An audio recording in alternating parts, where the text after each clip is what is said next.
Hey everybody, it's 4 o'clock at Upslope. Up. We are doing What's Up with Upslope TV. This is episode number 7, lucky number 7. Let's put up the title, shall we? Let's see what we're talking about. Sorry, Brandon, that's over your face. So it's episode 7, Upslope to Downhill Beer and Bikes. So without further ado, let's get into this thing. I'm Katie Hill. Y'all have probably seen me if you've been following along with these. I'm by no means who you want to be talking to today because this one's about mountain biking and Big Mountain Enduro. And we've got some cooler people that you can hear from today. So I'm going to introduce everybody real quick. We got Dale Brunke over here. Nice. This is our Brady Bunch little square thing. We got Dale Brunke. He's Upslope Sales and Marketing Coordinator. Brandon, this is right over your face. Tell us who you are and why you're here. I run the Big Mountain Enduro and BME Rides, and I am here to talk to you guys a little bit about mountain biking and ultimately to put the spotlight on this guy here, Shawn Neer, because he's the legend, and talk a little bit more about bikes and racing and beer and how you guys have supported us over all the years. Take it away, Shawn. Oh, wait, I might have muted you. Boom. Oh, hey. Good to see you.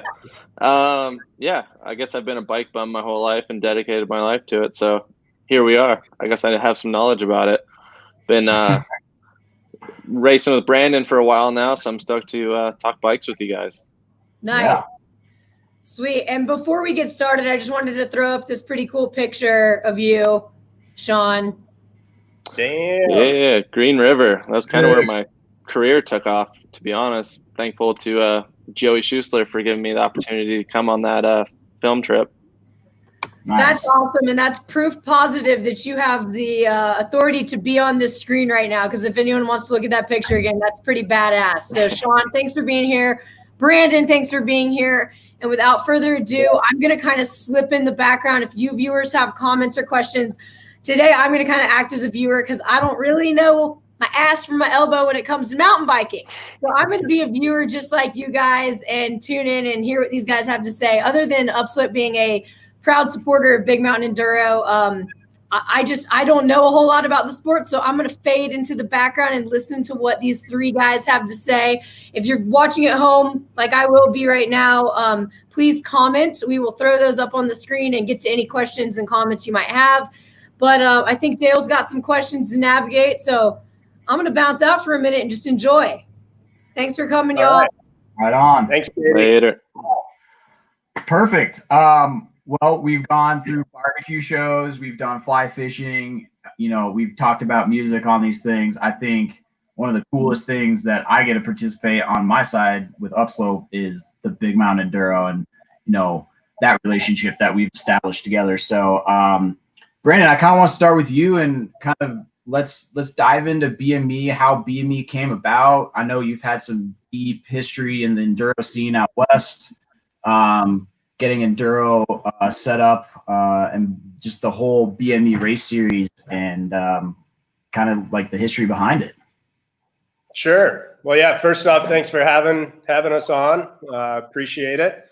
Little history with, I guess, my background. I've been in bikes and skiing most of my career. Started off in Oregon with what we used to call the Oregon Super D Series.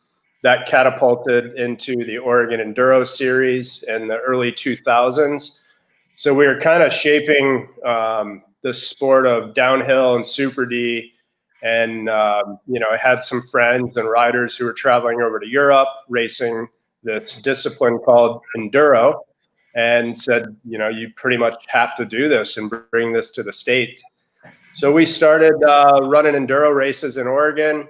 That took off, you know, kind of gradually before people really started getting into it. I guess fast forward, you know, 3 or 4 years, I started talking with the guys at Yeti, and they had already ran Chris Conroy, the Big Mountain Enduro, within their own company, kind of a grassroots operation for the first year, and wanted me to essentially take it over.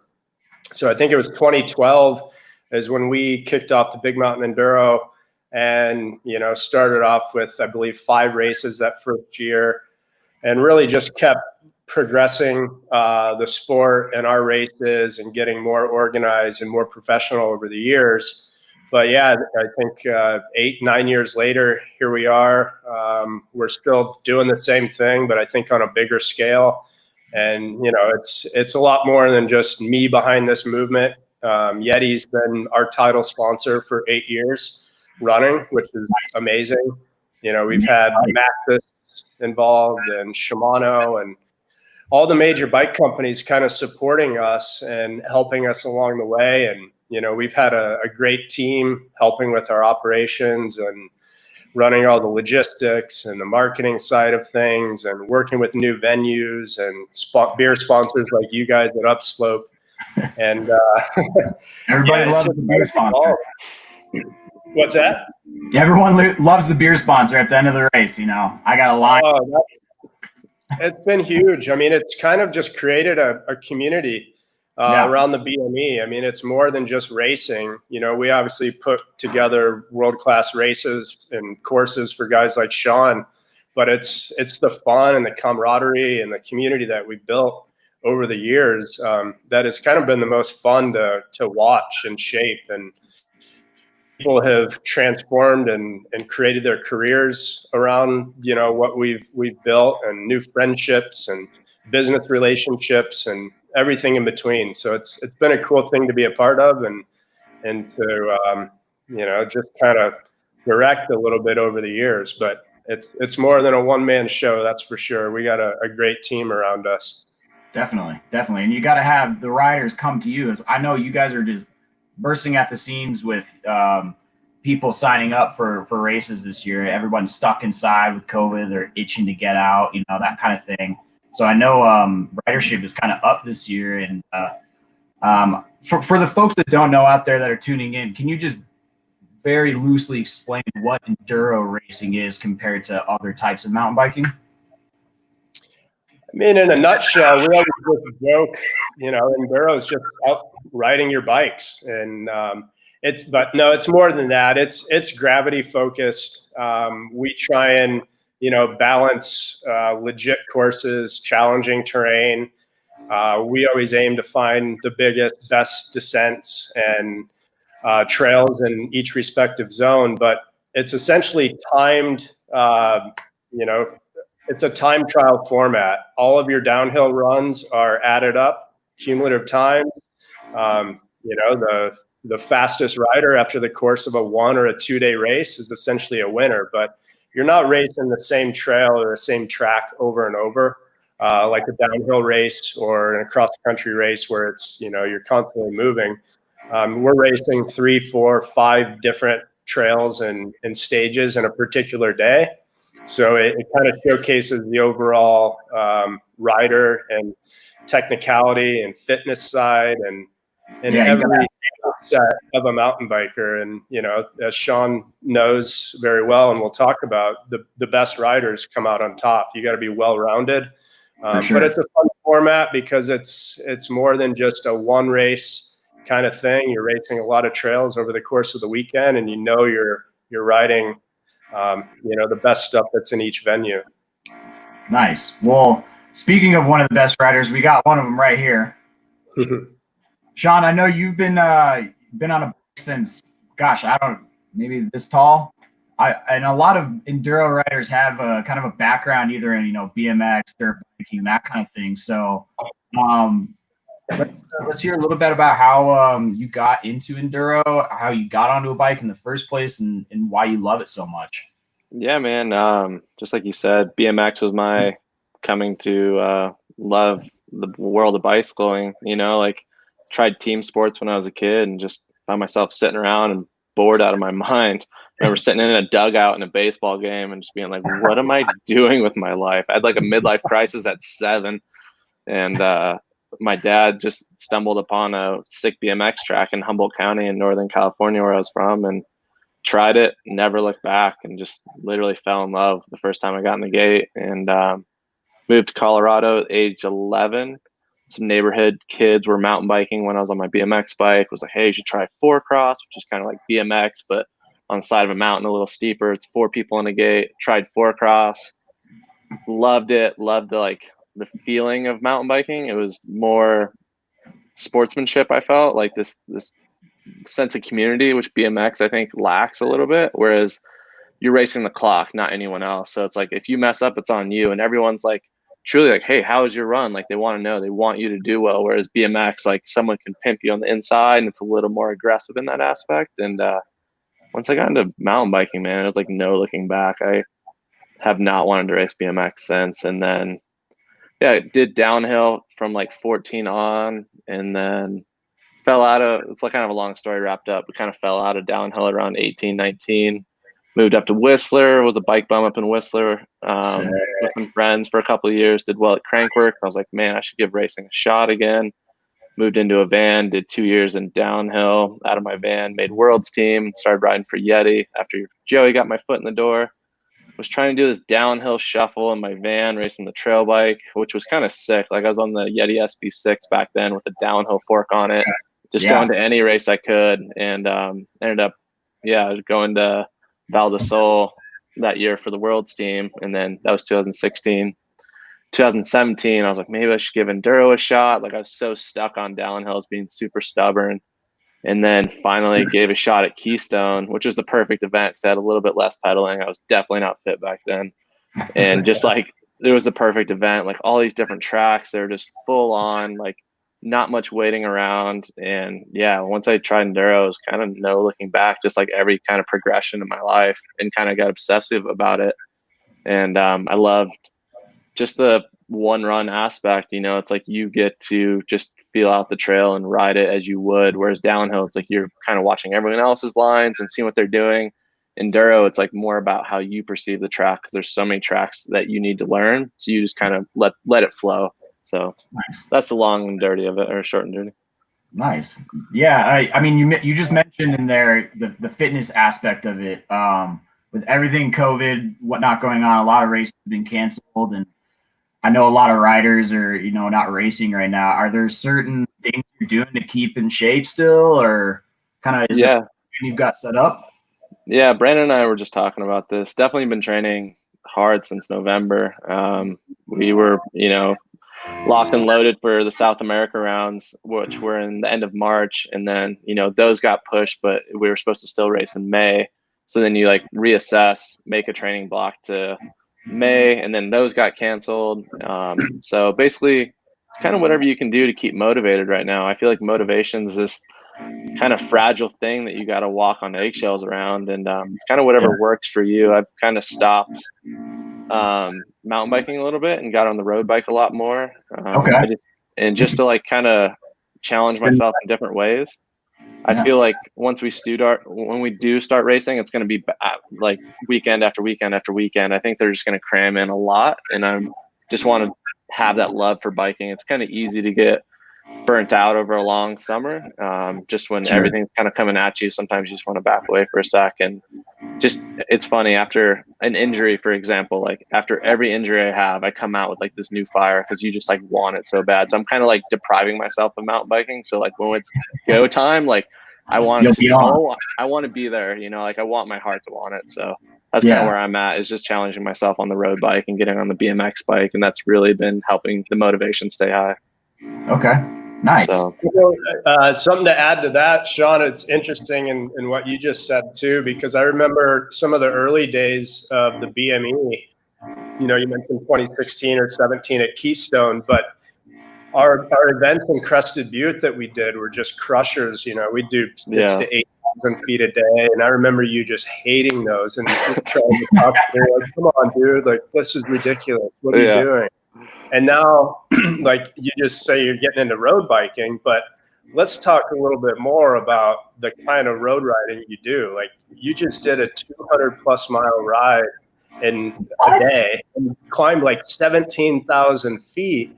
So let's talk a little bit about that, because to say that you're going to be ready for enduro, like you're out shredding the skate park, riding BMX bikes, and climbing 17,000 feet in a day.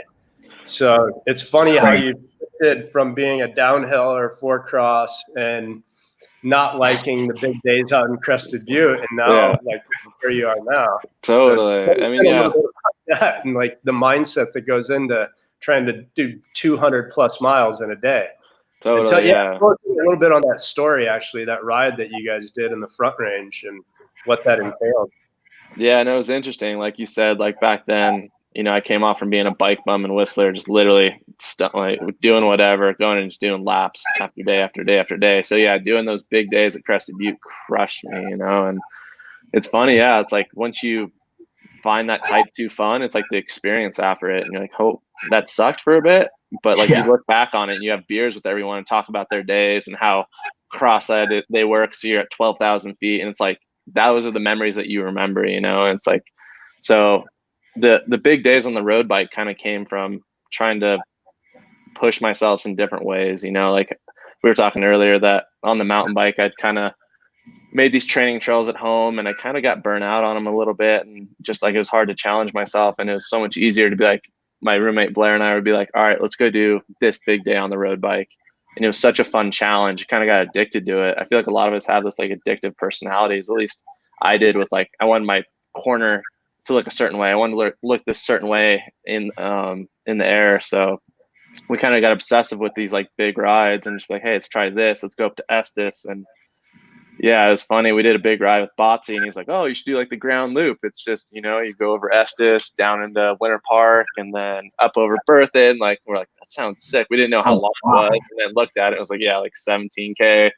And then, 200 miles. But then it's like in your head, you like have to do it. You know, he already knew when he told us that we were going to do it. So we convinced him to do it, and our buddy Ben. And yeah, we got up at like 1:50, got to Botsy's house at 2:30 a.m. We set off at 3 a.m. Went super well. Once we dropped into Winter Park, like the long flat by Grand Lake, we started cracking a little bit. Got up over Berthoud Pass. You know, we dropped down into Central City. We're at like 160 miles.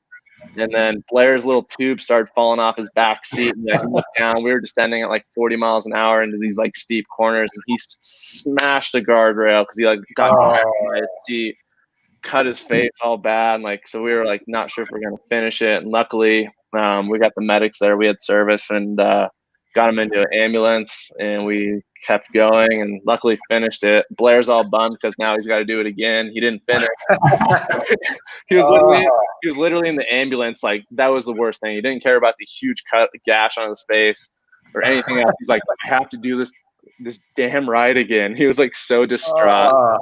And but that's kind of where it came from. It was just challenging ourselves in different ways. And I feel like it's more on the mental side of challenging than more the physical. Yeah, you do like a big day like that, a 6-hour day in the rain in an enduro race is a lot more palatable and easier, you know? Yeah, for sure. So nice. But yeah, no, it's been fun. Awesome. Yeah, it's come a long way, I guess, from being a downhiller to wanting to be on the road bike doing big days. It's kind of funny that you bring that up. I hadn't thought about that. No, I saw that the other day. I was like, am I reading this right? This is insane. Like, just a century ride by itself is hard. You guys did 2 centuries up and down mountains at 17,000 feet of climbing. Like, that's fucking gnarly. Yeah. Like, if you go to an enduro race at any level, it's going to be a cakewalk for you, fitness-wise. Yeah. It's funny. Yeah, if anybody's tuning in, that's how you train right there for an enduro race, straight up. Yeah. Yeah, if you're not doing 17,000 foot days, what are you doing? No, it's counterproductive. I don't know if it's really what you need to do. Is more of just like our buddy put it in our head, and it didn't come out of our head. We're like, we have to do it now, you know? It's like putting a crack. Itch that's just scratching. Yeah, exactly. And he knew that when he told us about it. So yeah. Well, for the people that don't want to ride a super long distance like that and train super hard for, we have a question from Marcus here. Are we doing y'all into electric bikes? He's asking. Brandon, I know something new for this year in the BME category. You guys have something new planned for a class there. You want to elaborate a little bit on that? Yeah, for sure. So, I mean, this has been a wild year to begin with COVID, and 3-4 months ago when all this hit, we were kind of just put on freeze, didn't know what was going to happen. But, you know, to rewind 9-12 months, the goal was to add an e-bike category. We wanted to, you know, dip our feet in that water. I think there's a place for it. So yeah, we were going to add an e-bike category to the bulk of our venues. Shimano is one of our key sponsors. They were kind of going to be the supporters and just doing all the bike checks to, you know, check batteries and power and all that stuff. You know, adjusted a little bit this season due to COVID and social distancing, and just a lot of things are changing. So we are still running e-bikes. We're doing those at Big Sky and Angel Fire. So there will be an e-bike category, men and women open. Kyle Warner, who's a pro rider and longtime enduro racer, he's racing e-bikes this year as well and trying to help us as an ambassador. But yeah, I think there's a place for it. You know, we're not trying to muddy the water by any means. Our focus is, you know, putting on the core races for the BME, but you know, if it's a small category, we kick it off this year and try and do things right. As a pilot season, we're definitely looking to go bigger next year with the e-bikes. But, you know, this year's kind of just been a little bit wonky as far as everything goes in terms of planning. But yeah, for the audience out there, we did add e-bike categories. So yeah, we have those added, and, you know, look forward to having that kickoff at Big Sky. Nice. Are you guys seeing a trend in that and going international as well with the Enduro World Series, or is this kind of like your kind of thing right now that you're kind of testing with the whole Enduro world? We're kind of just testing it on a domestic level right now to see, you know, the traction we get and if there's interest. You know, there's a lot of people out there who are against e-bikes, but I think a lot of these folks probably haven't ridden them. There's a place for everything. You know, e-bikes are great for commuting and for trail building, and I've ridden them a handful of times, and you can ride pretty much the same kind of terrain on an e-bike as a regular bike. But if it's getting more people involved into the sport, you know, maybe people who aren't as fit, who don't want to do the big climbs, you know, I think it's helping the sport grow because it's getting inclusion and more people involved. And if we can help that a little bit, then I'm all for it. Yeah, it's kind of like the door is kind of opening up a little bit for those people that aren't really fully into it yet. They're like, oh, dabble in it. And yeah, and we'll change things up a little bit too as far as the transitions and the pedal transfers. You know, the e-bike categories are obviously going to have to climb a lot more. So in the case of, you know, a bike park venue, if we have 3 stages in a day, the e-bikes will be climbing 2 of those 3 stages. And we're just trying to, you know, spread things out, and we'll start the e-bike categories first, so they're off and out of the way and not afflicting the other categories coming after them. But we're trying to, you know, do the best job at balancing all that for this year. But like I said, things have changed a lot due to COVID, so we're kind of, you know, just keeping that in check with each venue.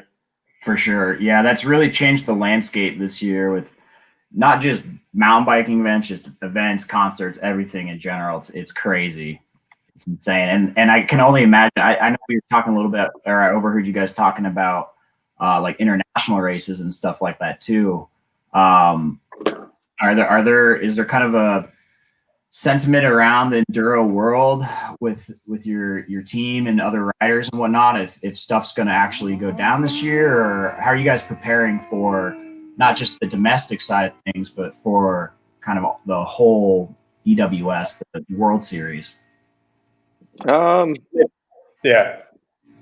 No, it's a tough one. Like at the beginning of the year, we all were locked and loaded for South America rounds, and those got pushed. And I feel like everyone's kind of got to be on their own program to see what motivates them to be ready when it's game time. Cause it's like, we kind of know now, but that's how we felt back then too. So it's like, I feel like once you're 6-8 weeks out, you put a hard 6-week block in, and you need to be in this really good mental set to push yourself in those, like, you know, really hard intervals. And I think that shuffles different for a lot of people. Whereas, like, you know, maybe a little less structured, but just time on the road bike's better for me. Whereas like before a race, when I'm doing real structured intervals, like on the spin bike and this and that makes me very confident.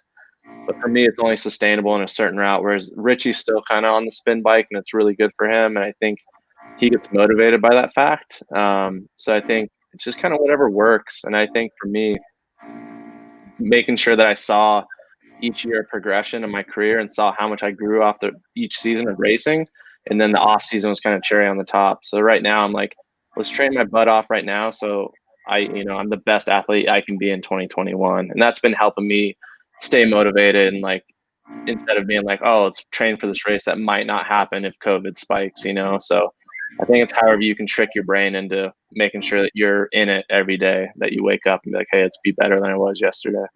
For sure, yeah. And I know the Yeti Factory team's got to have, like, they've had a couple of really, really good years lately, and so it's like you got to stay on top, Totally, yeah. They do so much behind the scenes for us, and like we need to be ready to go at the drop of a hat, So that's Definitely. the thing, So it's like whatever works for you, do it. And yeah, it's kind of cool having a team like that back you, because you see how hard they work. Like Polar Bear putting all the bikes and all the detail that he does. Mark and Damien, just everything. It's crazy. I didn't realize how much there was to putting a race team together. And once you have that pressure on your back, it's like almost better in a sense, because it's like you wake up and you're like, hey, other people are doing stuff. I know Richie's out there training. I need to do the same, whereas it's just you. It's like, oh, maybe I'll slack off today, So it's been good for my mental side of things to have that and see those guys working so hard. For sure. Yeah, definitely. Shawn, touch on that a little bit more too, because we've watched you over the years develop and become, a better, faster, smarter racer. But it seems like the last 2 years, you really stepped it up on a global level with the EWS, like had some top 5s, top 10s. You guys won the EWS Trophy of Nations, which I want to talk to you about as well. But what would you, for the audience out there, I mean, you're teammates with Richie Root, who's a beast and everyone knows who he is. But over the last 2 years, you've gotten so much better and faster. Like, what do you kind of credit that to? You mentioned the support of Yeti, which is huge, but I mean, you've shined a lot over the last couple of years, and you're growing across the board. Like, it's pretty cool to see. So yeah, what's your recipe behind all that? Yeah, man, it's interesting looking back and seeing the steps that you take. I think just having so much fun on my bike before, like living up in Whistler, like really refined me as a rider, to be honest. And then I feel like once you get that skill down, then the hard work, you can always put in those training hours, and that's what I always lacked. And in retrospect, it wasn't the worst thing. It kept biking really fun for me. But the big changes, obviously, moving into the van, taking racing really seriously, like that mental side of it is like, hey, I'm putting my life on the line. Like I kind of dropped out of college for it. And then once we got into enduro and started making those leaps and gains, definitely riding with Richie, riding with Jubal and I pushed each other, which helped a lot. And then I'd say one of the biggest steps in my fitness, I feel like that's where I lacked. I got an actual coach, Joe Lewis from Boulder. He has helped me so much. And once he kind of had this structure, I knew going to each race that I was doing enough. I was sharing these numbers with Richie that I was doing. And it was just such a relief to know that I had done enough, like coming in. I was like, I know I've put the time in intervals. I've been in the gym, and you can just focus on the track. Whereas before I was like making these excuses in my head. It was like, I'll be good at this track, or I'll be good here. And like that messes with your confidence. Whereas if you come in fully prepared, your head's clear and all you have to do is think about the track. So I think that was the biggest thing for me, was hooking up with Joe Lewis and his coaching thing, his First Wheel coaching. And literally the day I started working with him, I think my career changed. So I think just believing in the program that you're doing. Once you get to a professional level like this, it's all the small details that matter. Your nutrition, the intervals that you do. It's like you can do intervals, but if they're not building on top of each other, it's kind of you're fighting yourself. And just letting him kind of take that over from me, and just me just looking at my calendar and be like, hey, I need to do this and do that. And once I got to the races, I was just confident that I'd done enough. I think that's the biggest thing that helped me. Very nice. And is a lot of your training gym work, cardio, mental? meditation? Like what separates him as a coach or a trainer from other, I guess, weight training programs that you've done in the past? Yeah, so he is more just on the bike, but he has a good way of figuring out, like putting BMX days in there for me. And then he's been doing these crit races lately. So we have COVID, obviously messing with racing. So him and a couple other athletes and himself, he's a professional crit racer. Like I'll do a 60-mile ride, meet him halfway in between that. And then we do like a 20-mile crit race and then come home. And like, it's super sick. It's like a 1 mile loop. We do it 20 times. And it's just fun to like get away from the spin bike. And like, you're trying to draft, you're trying to stay in like power over the hill and then like, you know, break away. And just that like competitive nature, like in times like this, have really helped. And he's just really unique with working with his athletes like that. And it's just, he's somehow keeps it fresh when what we're doing kind of gets repetitive and sometimes mentally dulling, you know, like being on the spin bike inside on Zwift gets hard after a couple months, right? So like he has a way of changing these workouts and just somehow making them fun when they shouldn't be. Yeah, for sure. But I think at the end of the day, it's just knowing that you're putting in enough time and then just being able to focus on the track. I feel like a lot of us come in, I know for me, I had so much mental static going on that I couldn't just clear it and focus on the track. And until I fully prepared for races and actually trained like I needed to, like an actual professional, it was just hindering me. And then once I did that and worked with, you know, these trainers, it just opened up this whole different realm that I didn't know existed in racing. It's just like I was able to focus on the track and just ride my bike. That's cool. Like the old 10,000 hour rule or principle, you know? Totally, yeah. So muscle memory and just the flow state kicks in and you just do your thing and know how to ride a bike like you do. Yeah, and then it's like clicking off and then just proving to yourself that you belong. I think that's the biggest thing too. It's like, all right, you might have like a good result or two, but then it's like backing up in places that you wouldn't expect to do good. You know, like Europe was tough for me. I felt like it was this different skill set that I didn't have from, you know, racing around here. Like here, it's like you're kind of trying to harvest speed and pump stuff and really get into it. Whereas like some of the Europe tight, slick, wet stuff, it was just a different type of riding that took me like a full season to learn. And then once you have a good result over in Europe and like maybe beat one of your heroes in a stage, you know, it was once I started beating people that I'd looked up to in my whole life, and I was like, like I can do this, you know. And like once that clicks in your head, it's a whole new ball game. Like it just believing in yourself is hard. You can say it so much, but until you see it on paper, it's hard to really believe day in, day out. You might have good days and then you might have bad days, and it's hard to come into every race stage, because I think in the beginning I was like, oh, I'll be good at this stage. This one's kind of like Colorado. I'll be good here. But now it's like, all right, I've done enough. Like, let's just go be good day in, day out and be consistent. And I think that consistency key is the hardest part. Oh yeah. So yeah. So yeah, we got a viewer question here. Speaking of consistency and doing good, Molly's asking you what's your favorite place to ride? Let's say, what's your favorite place to ride not when you're racing, and what's your favorite race, you know, stage, the whole shebang? That's a good question. Yeah, like a lot of my favorite places are definitely tied to race results, right? Let's say like the season or like the race that kind of kicked off my enduro career was Chile in 2018. And there's something about going so fast. Like there was a stage that was like 11 miles long, stage 2. And just your arms are hurting. You were going so fast, just trying to look as far ahead as possible. And like you would never ride there. Like the trails, they kind of just cut in and use pieces of trail. And I think that's one of my favorite places I've ever raced. It was just so raw, so fast. High alpine, we're at like 11 or 12,000 feet without a tree in sight, just the high desert. Damn.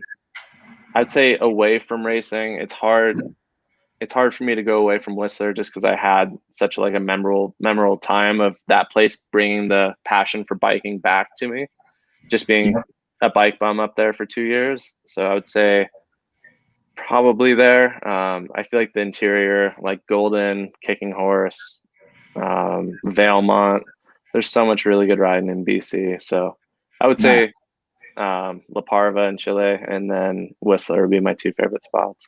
Okay, nice. But what about you, Brandon? I mean, LA, I'm consistent with British Columbia. I think BC's got some of the best riding on the planet for sure. Yeah.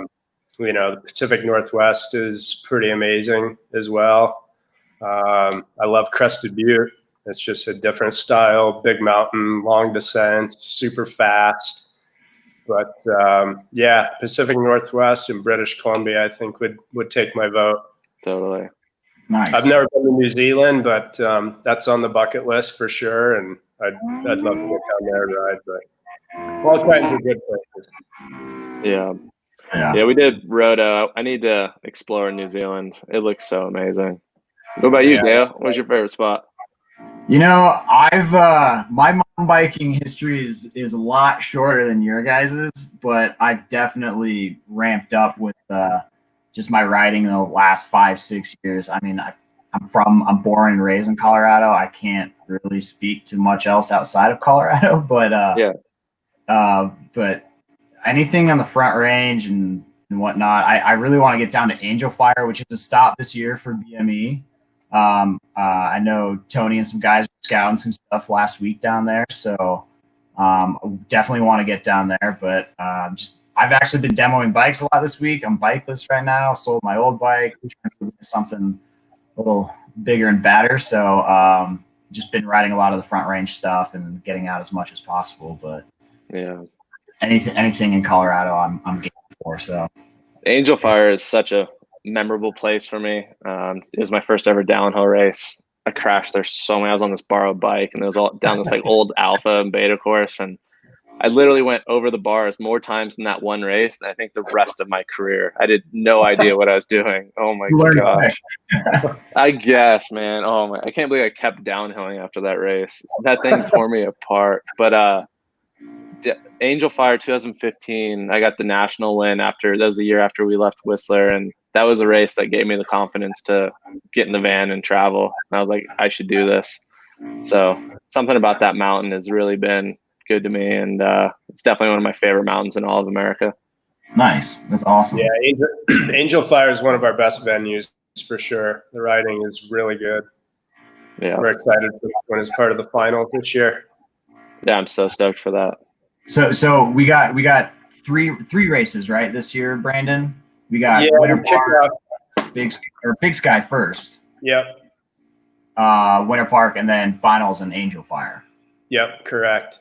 Basically, August, September, October, Montana, Colorado, New Mexico. Okay. Nice. Yeah, we're excited. Those are all great venues.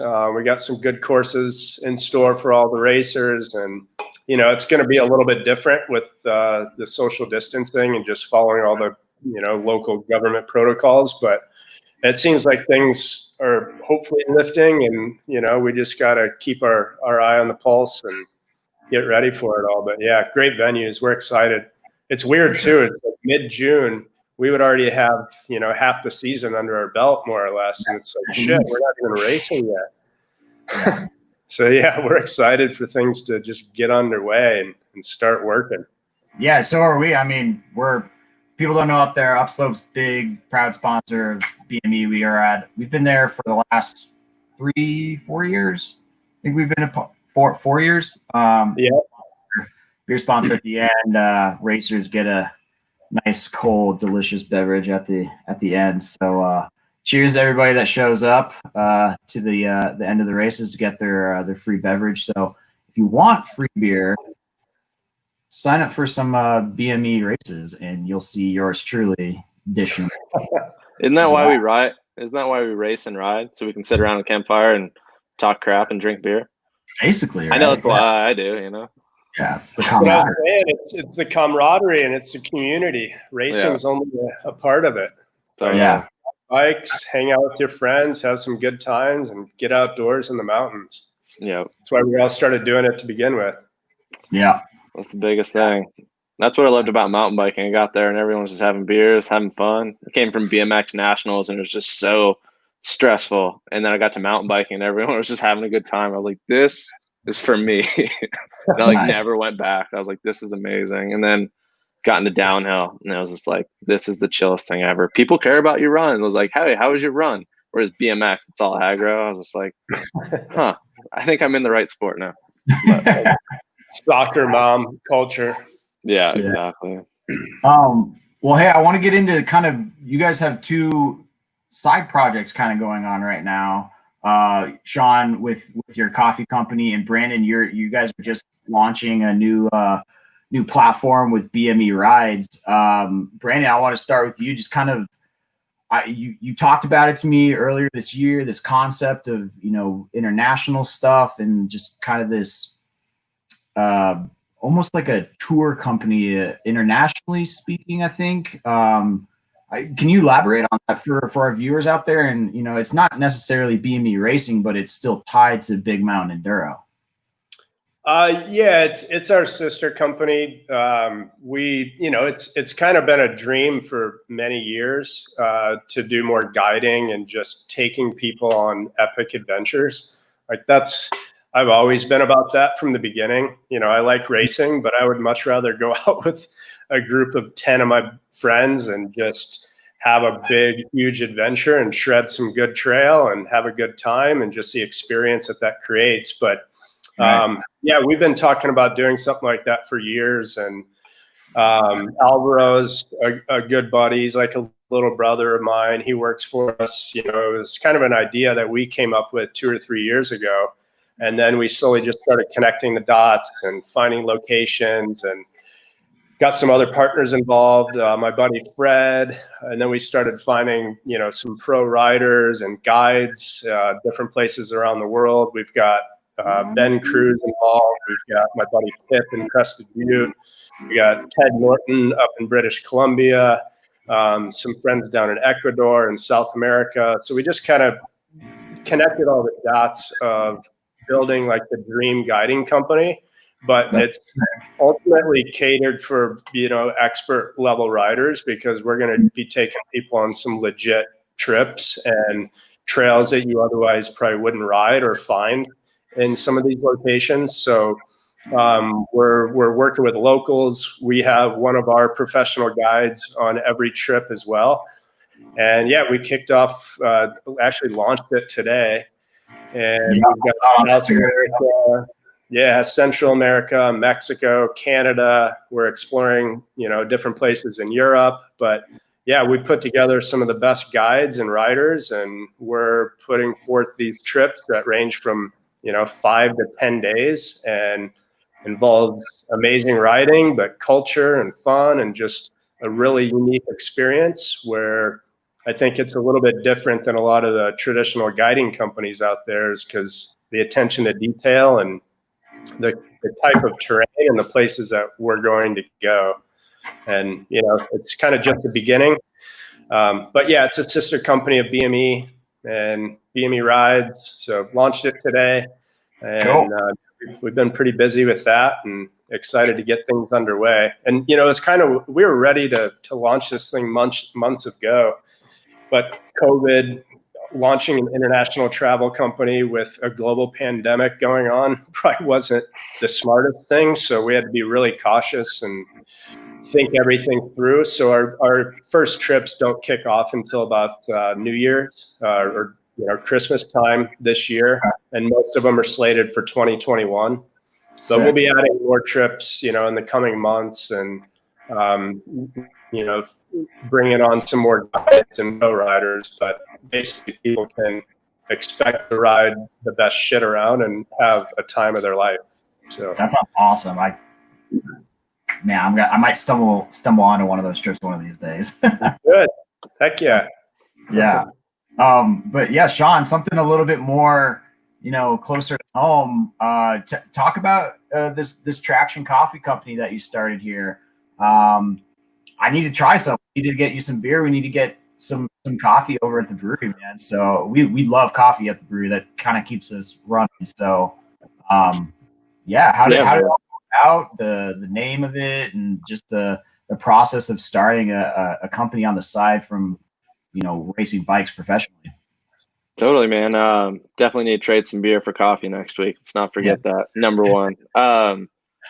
Yeah, coffee was an interesting one, man. Like I was saying earlier, like biking kind of got obsessive for me. I like just wanted this perfect style or wanted to hit this corner perfect, and I felt like coffee got that way with me. I was looking into mineral makeup in my water to see how it was affecting extraction rates, and looking at different grind settings for different profile pressures on my espresso machine. And once I realized I was kind of get obsessive about it, I was like, I should probably do something with this.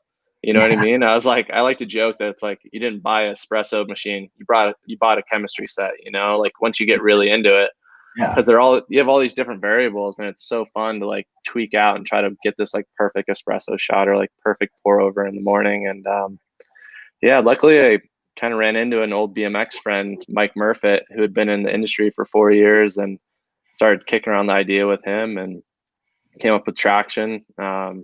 Our little icon's actually from a BMX tire. We didn't want to have like it pigeonholed in cycling, but we wanted, once you got to know us, then it kind of, all the pieces kind of came together. And luckily, yeah, he had, had 4 years in the industry, kind of jump started the brand in the beginning. We were connecting green coffee suppliers and local wholesale partners right away, which helped us. And it's kind of been a blessing for all this COVID stuff, man. Like just being able to like train, and then like felt like I had this tangible goals, doing these collaborations with different people. We had a sick coffee with Yeti last month and donated a couple dollars per bag to Road to Recovery, who works with injured athletes that get like, paralyzed or traumatic brain injuries, for example. And no, it's been good, man. It's just cool to have that, something else to like get your brain away from racing too. I think it's been healthy for me to like know that racing's not just my identity, which it's been your whole life. And when that's stripped away, I think it's kind of unhealthy in this sense. And I think it's helped me as a racer just to have something different to fully get away from racing. So not my whole life is about it. Yeah. And I think that's all right at times, but it'd been like, 15 years of biking being the only thing kind of that I loved. So it's kind of cool to have something else creep into my life like this. And no, it's been cool, man. It's been interesting to have this little baby to work with and have a partner like Mike, and it's been cool. We've been in some sick collaborations, and yeah, we'll have to do one with Upslope one day. Get you some beans. Yeah. So are you ripping shots of espresso before an enduro race? Kind of gets you going. Yeah, Richie and I front load caffeine so hard. It's so bad. Like first stage we'll be all tweaking, but no, it's like kind of bad at times. Like I'm just like, all right, I gotta like plan out this espresso shot. Like Polar Bear, our mechanics like had espresso for us like when we get back into the pits. He's such a legend. But it's cool. Yeah, it's a cool way to naturally fuel yourself. Like the taste from espresso, I feel like hits a part of my palate that I've never had. And yeah, no, man, it's been a fun journey with it. Just being so new at something, whereas biking, it's something I've did my whole life. So it's so cool to have so much knowledge and learn from my partners. And yeah, man, it's been cool. Yeah. Well, kind of speaking of espresso ripping shots, do you have any like pre-race rituals or anything you kind of like weird stuff that you do before you go race? That's a good question. I'm trying to think of what would be the most weird. Like a big dinner before or something, like carbo load or not really. We kind of just, I don't know. I feel like same dinners, just like, some pasta dishes, this or that. I feel like the mornings I eat the same thing. I'm a little weird. Like I'll eat avocado toast and almond butter toast. Like for some reason, chia seeds and hemp seeds. That's like my go-to, like all the time. But I feel like the weirdest thing is like I've gotten obsessive with PB&Js on rides. It's like the only thing on that long ride I could get, and like during a race, it's just one thing that I just like always crave. I would say that'd be the one thing. It's like I'm always going back to PB&Js. But I would say before a race run, I'm always visualizing the course as much as I can. Like I'll close my eyes and see if I can remember what corners and how I'm hitting them. And that's kind of my pre-race routine, is just how much can I visualize and see myself doing it. And even on the BMX bike, if I'm trying a certain trick, I'll like close my eyes, and like once I can picture it in my head, I usually can go do it. But until I can do that, it's not, there. So yeah.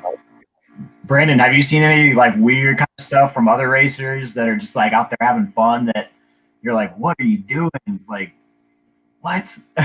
For like yeah, there's been a lot. I mean, I think a lot of people just freak themselves out too much by the nerves and, just getting so anxious. It almost seems like the more calm people are before they start racing, they usually have a better run. But I remember back in the day, Jared Graves, he's a Yeti rider, but he would do some interesting pre-run routines, from the way he's stretching and preparing, and like deep breathing exercises and doing cutties, out a minute before his start time.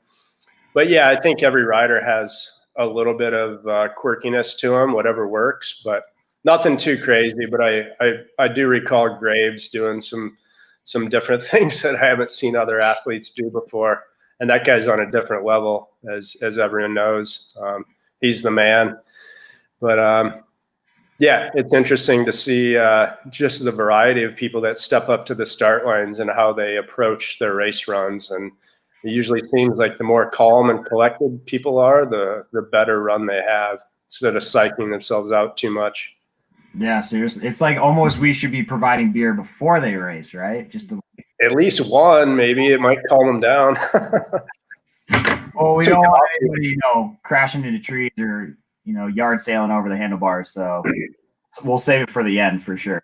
Yeah, I mean, we have a lot of kids as well, so definitely don't want to recommend that for the youngins. But No.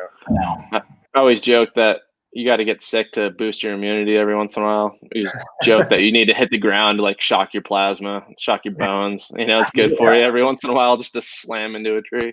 Yeah. Wake you up and remind you. Just the downhill, you haven't done it since, Yeah, totally.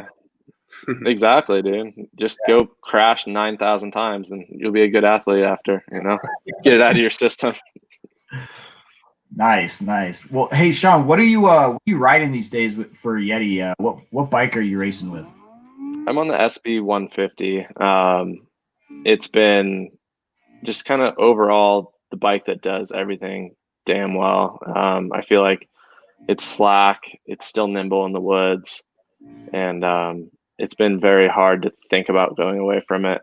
We had the new 165, which was kind of appealing, and I was like scared to even almost get on it, just because I feel like having too many bikes at times is hard, especially for racers. Like just having that one bike that through and through, like the same bike that you get on every time, is good for me at least. I think other riders can do it a little better than I can, but I just want that same feel every time. And that's something that Polar Bear does for us. Our mechanic, Shawn Hughes, is like, every time we get on our bike, it just feels like a fresh, brand new bike. And it's just, I don't have to think about messing with clickers or messing up my brakes.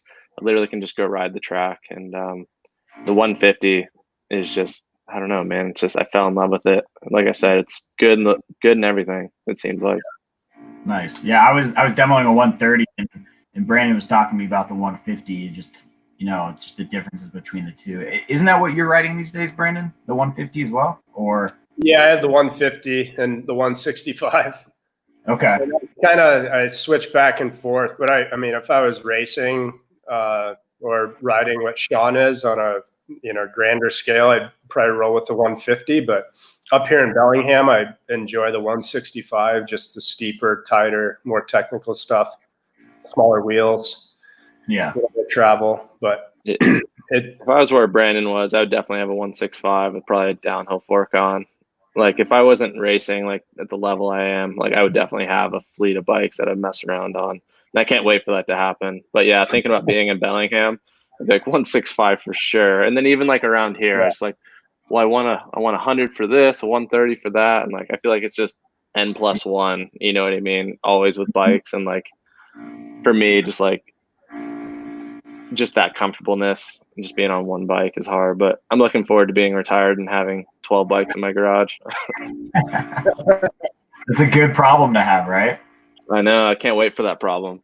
Yeah, for sure. That's why you have Traction Coffee, man. Like, mountain biking is only a short-lived career, so you're setting yourself up for success with that. So good on you for running the business and diversifying your portfolio, if you will. I appreciate it, dude. Yeah, I was like, do I want to be an electrician when I quit racing or retire? I was like, I've crawled in enough attics. I think I'll go do something else. There you go. So, yeah, coffee's fun. Just get all jacked on espresso and go roast all day. It's a dream come true. That's awesome. Yeah, you So, start beer afterwards. yeah, exactly. Yeah. So, No, I was just gonna say too. Like I've tried Shawn's coffee, the Traction Coffee, and it's one of the best coffees I've had around. And we have some good stuff up here as well. But yeah, you guys sent some bags to me last year. I was like, damn, that is some good coffee. thanks, man. I appreciate that. Drastically different than most of the coffee that you taste. And Yeah. Nice. Yeah, it gets me stoked to hear, man. yeah, nice job. Keep it up. Yeah. Cool. Well, hey guys, I really appreciate you joining the show today and answering some questions and just talking about bikes and beer and everything. That's kind of all the questions I have for you guys and just learning about the whole enduro world. Do you have any questions for me or are there any listeners out there that want to ask a couple last minute questions for these guys here? I feel like we got some really good resources for mountain biking. So you guys really open the world to, the beer scene to the mountain biking scene. So I appreciate you guys coming on the show today. Totally, man. Thanks for having us. Thanks for having us as well. I think before we ended, Dale, though, you said you were going to shotgun a beer. So we got to see that before we close it out. There you go, Brandon. That's why I came back, to make sure he did what he said. No, really? No, It's gonna be a snow melt too. You guys We're nailed talking about shotgunning beers. All right. Shawn can maybe go get Blair, his roommate. I've 10 seen seconds. I wish Blair was here. He'd take charge in this moment. That was awesome, guys. That was fun to not actually be on, but to hear your excitement. I smiled a bunch just hearing about your level of stoke for something that I think is really cool. I'm just not personally into yet. There's a yet. So Brandon, at some point we should talk because I myself fancy myself an adrenaline junkie. I just haven't gotten into the mountain biking scene. So I'm excited. Oh, a snow melt, Dale. How nice of you. Well, that's what we talked about. I felt like I wish Blair was here. Blair would tag team this with you. Nice. This is awesome. Thanks again for joining us, you guys. That was super cool. Really inspiring to hear your whole journey through the sport, and we're pumped to support you guys through BME. Yeah, definitely. Thanks for having us. All right, You guys Dale. rock. I got a drop left. I'll do it with you. Oh, getting it. Yeah. Yeah. Right on, y'all. Signing off. Later, guys. It's been fun. All right. Later, guys. See ya. Bye.